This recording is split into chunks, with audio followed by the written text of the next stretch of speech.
ആടുന്ന പശുവിനെ ആടിക്കിറക്കണം, പാടുന്ന പശുവിനെ പാടിക്കിറക്കണം. മുണ്ടി കുടിക്കും അണ്ണേ. മുത്തു വന്നിരിക്കണ്ണേ. വണ്ണ നീ എവിടെ പോയി കിടന്നടാ?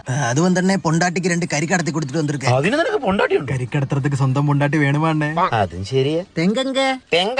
അണ്ണ இந்த பசுமாடை வித்துட்டு வேற ஏதாவது கிருஷி பாக்கண்ணே. இந்த வாழை அந்த மாதிரி. പണ്ട് ഞാൻ വെച്ചൊരു വാഴ അകത്തിരുന്ന് വാഴയ്ക്കാൻ പോയിരുന്നു. எங்க ഇതാടാ തെങ്ങ്. இந்த சின்ன தேங்காய் அண்ணா. பெரிய தேங்காய் வேணுமா கொட்டை தேங்காய் வேணுமா? നീ കൊട്ടതളടിക്കാതെ കേറി. என் தெங்கு மூடு சாமி.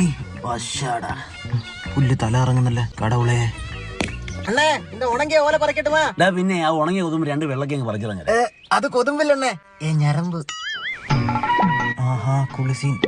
அண்ணே உங்க பொண்டாட்டியோட முதுகில ஒரு மரகு இருக்கு. அது மாறதுக்கு மருந்து சொல்லி தரட்டுமா? മറക് ഇരിക്കാ ഞാൻ കൂടെ പാക്കലേ. சமைக்கல எல்லாமே உறைஞ்சு படையப்பா. அண்ணே நீங்க ஒரு கர்ஷகன் தானே. இந்த தெங்குக்கு ஒரு தடை எடுத்து கொடுனே. பாக்குறதுக்கே ஒரு லட்சணமா இருக்கும். എടാ മുത്തു 200 രൂപയുണ്ട്. ആദ്യം നീ ഒരു തട പിടിച്ചിട്ട് പാക്കൃതിക്ക് അസുഖമാർക്കട.